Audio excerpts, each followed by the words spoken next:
बिस्मिल्लाहिर्रहमानिर्रहीम। आज हम न्यू एक्सरसाइज 30.3 शुरू करने वाले हैं, लेकिन उसको शुरू करने से पहले कुछ चीज़ें ऐसी जिनको समझना बहुत ही ज़्यादा ज़रूरी है, जिनमें सबसे पहली चीज़ है को टर्मिनल एंगल्स। ठीक है, तो हम पहले यहाँ समझेंगे कि को टर्मिनल एंगल्स क्या चीज़ है। ठीक है, देखें किसी भी एंगल के दो आर्म्स होते हैं। ठीक है, ये इनिशियल आर्म कहलाता है। ठीक है, और ये टर्मिनल आर्म कहलाता है। ठीक है, और जैसे कि मैंने पिछली एक्सरसाइज में 30.1 के शुरू में बताया था कि एंगल का सही तरीका घूमने का जो होता है वो एंटी क्लॉकवाइज होता है। ठीक है, तो ये चीज़ जहन में रखनी है। अब ये एंगल असल में जब हम किसी एंगल को शुरू करते हैं तो वो बिल्कुल इस पोजीशन में होता है, हॉरिजॉन्टल पोजीशन में, फिर वो इस तरह बढ़ता है। ठीक है, तो यहाँ आप देखें कि ये एंगल यहाँ से लेकर यहाँ तक आया है, इसको हम आमतौर पर कहते हैं थीटा।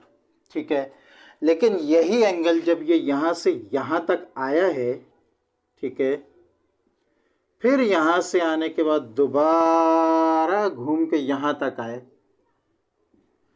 ठीक है, मतलब ये यहाँ दो टर्मिनल क्रिएट कर रहा है, एक थीटा पे क्रिएट कर रहा है और एक दोबारा घूम कर आने के बाद एक जगह दोबारा इसी जगह पे जहाँ पे थीटा था दोबारा क्रिएट कर रहा है। तो ये एंगल्स कहलाते हैं को टर्मिनल एंगल्स। ठीक है, तो यहाँ कोई भी को टर्मिनल एंगल है जो पहला है, ठीक है, उसकी वैल्यू होगी, या मैं इसको थोड़ा सा मज़ीद ताकि क्योंकि इसके आगे भी हम करेंगे। ठीक है, यहाँ से ये एंगल घूमकर यहाँ तक आया। ठीक है, ये है थीटा, ये था यहाँ से यहाँ तक जब आया ये था थीटा, और फिर ये दोबारा घूमकर जो आया है एक पूरा रेवोल्यूशन इसने लिया है। तो रेवोल्यूशन की वैल्यू आपको अच्छी तरह याद है कि होती है 2 पाई। ठीक है, तो मीन्स को टर्मिनल एंगल जब आपका क्रिएट हो रहा है तो वो थीटा प्लस 2 पाई है। इसी तरह एक और टर्मिनल एंगल आ जाता है, ठीक है, एक और रेवोल्यूशन लेता है, तो फिर क्या होगा, pi plus theta plus 2 pi plus 2 पाई, यानी थीटा प्लस 4 पाई।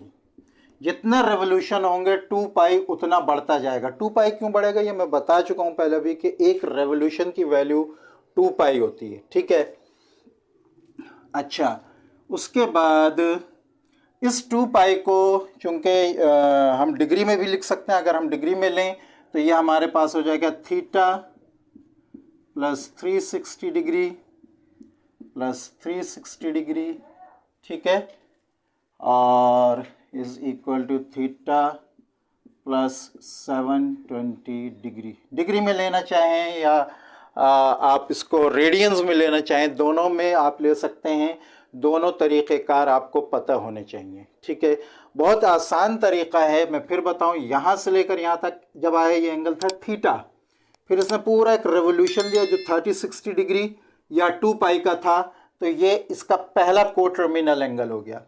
फिर इसने दोबारा एक टर्न लिया, ये एक और को टर्मिनल एंगल हो गया। अब इसमें मज़ीद 2 पाई प्लस हो गए, तो ये वैल्यूज़ आ रही हैं। इस तरह वैल्यू बढ़ती जाती है, जितने को टर्मिनल एंगल आगे बनते जाएंगे वैल्यू उसी तरह जो है वो बनती जाएगी। अगर आप पेज नंबर 274 में अपनी बुक के देखें तो उसमें वैल्यू जो फिगर्स बनी है 30.5, 1, 2, 3 वो इसी तरह बनी है। उनमें वैल्यू जो है वो 2 पाई प्लस थीटा लिखी है या 4 पाई प्लस थीटा लिखी है, बात वही है। ठीक है, अच्छा, ये हो गया एक को टर्मिनल एंगल। ठीक है, एक और को टर्मिनल एंगल जो है वो हो सकता है, बल्कि यहाँ ऐसे नहीं, जो क्लॉकवाइज जा रहा हो, ऐसे। ठीक है, बहुत आसान है इसको समझने का तरीका। आप वीडियो में आखिर तक रहें ताकि एक एक चीज़ आपको समझ आए। यहाँ थीटा था, चूंकि जब ये इधर आ रहा है इस तरफ, तो ये हो जाएगा माइनस थीटा। ठीक है, उसके बाद ये यहां से पूरा एक रेवोल्यूशन होगा -2 पाई। फिर अगर ये एक और रेवोल्यूशन लेता है, अगेन -2 पाई। ये सारे माइनस में आएंगे क्योंकि ये क्लॉकवाइज जा रहे हैं एंगल। ठीक है, तो यहां आपके पास इसकी वैल्यू क्या हो जाएगी, इज इक्वल टू -θ -4 पाई। ठीक है, इसको डिग्री में अगर आप लिखना चाहें, ठीक है, तो -θ -360 degree -360 degree is equal to -θ -720 degree. ठीक है, ये हो गया। एक और कोटर्मिनल एंगल बनता है जो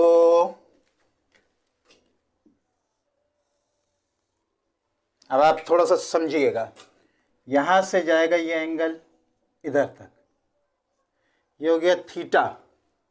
अब ये वापस यहां से घूमेगा, यहां से यहां तक आया, फिर वापस घूम के इधर से आया, ये भी इसका कोटर्मिनल एंगल है। लेकिन यहाँ थीटा चूंकि एंटी क्लॉकवाइज जा रहा है, ये पॉजिटिव है, लेकिन चूंकि ये वापस उल्टा घूम के आया यानी क्लॉकवाइज आया है, ये हो जाएगा -2 पाई।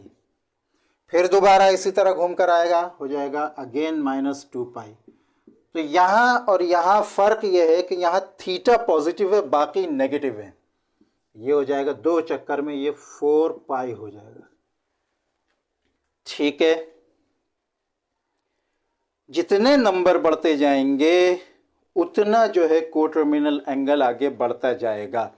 तो आप ये कह सकते हैं कि यहाँ अगर हम फार्मूला लगाएं तो हमारे पास यहाँ फार्मूला लगा थीटा +2n पाई, यानी जितने नंबर बढ़ते जाएंगे 2 को हम उससे मल्टीप्लाई करेंगे। 2 चक्कर हुए तो हम यहाँ 2 लिखेंगे, 2 2 4 आ जाएगा। 3 हुए 2 3 6 आ जाएगा, 6 पाई। यहाँ अगर आप करें तो यहाँ आपके पास आ जाएगा -θ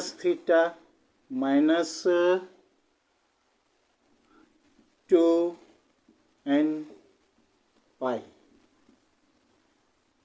ठीक है, समझने का बहुत आसान तरीका है इसको। यहाँ थीटा -2n पाई।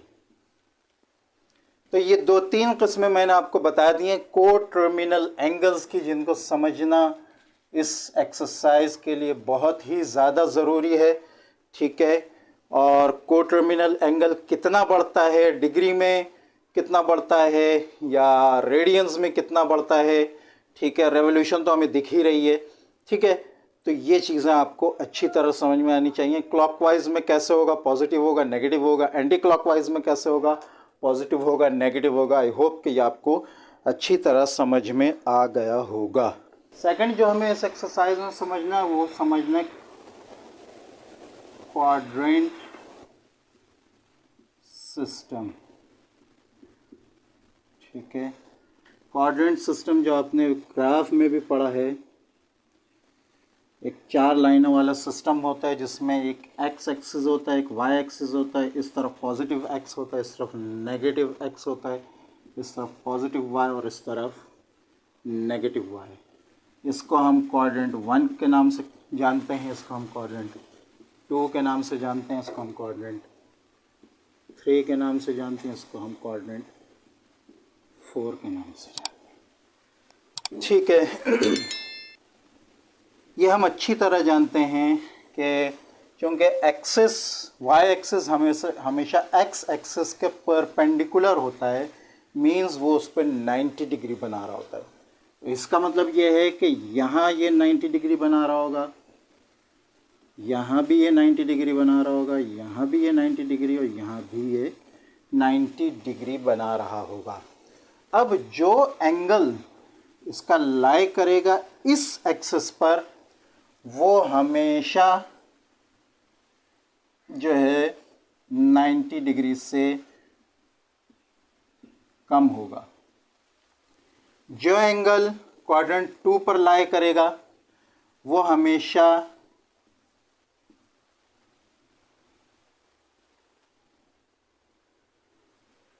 नाइन्टी डिग्री से ज़्यादा होगा, लेकिन 180 डिग्री से कम होगा। ठीक है, जो एंगल इस क्वाड्रेंट पे लाई करेगा वो हमेशा 180 डिग्री से ज़्यादा होगा, लेकिन 270 डिग्री से कम होगा, कम होगा। ठीक है, और जो फोर्थ क्वाड्रेंट पे लाई करेगा वो 270 डिग्री से ज़्यादा होगा, लेकिन 360 डिग्री से कम होगा।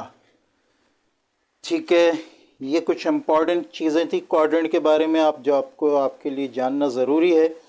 और अब हम आ जाते हैं फाइनल स्टेज पर, जिसके बाद हम इंशाल्लाह एक्सरसाइज जो है वो शुरू करेंगे। ठीक है, क्योंकि आगे हम ट्रिग्नोमेट्रिक रेशियोज़ को मेनली डिस्कस करने वाले हैं, जिसको हम अपने टाइम पे आगे इंशाल्लाह डिस्कस सही तरीके से करेंगे।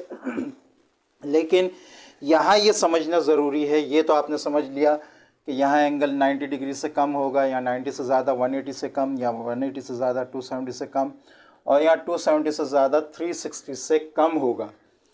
और जो फाइनल बात यहाँ याद रखने की है वो ये है कि यहाँ इस एंगल पर, इस क्वाड्रेंट पर आपके पास साइन, कॉस और टेन तीनों पॉजिटिव होंगे। ठीक है, इस क्वाड्रेंट पर आपके पास साइन पॉजिटिव होगा, ठीक है, लेकिन कॉस और टेन आपके पास यहाँ नेगेटिव होंगे। ठीक है, इस क्वाड्रेंट पर आपके पास टेन पॉजिटिव होगा, कॉस और साइन यहाँ पर नेगेटिव होंगे। ठीक है, और इस क्वाड्रेंट पर आपके पास कॉस जो है वो पॉजिटिव होगा। ठीक है, टेन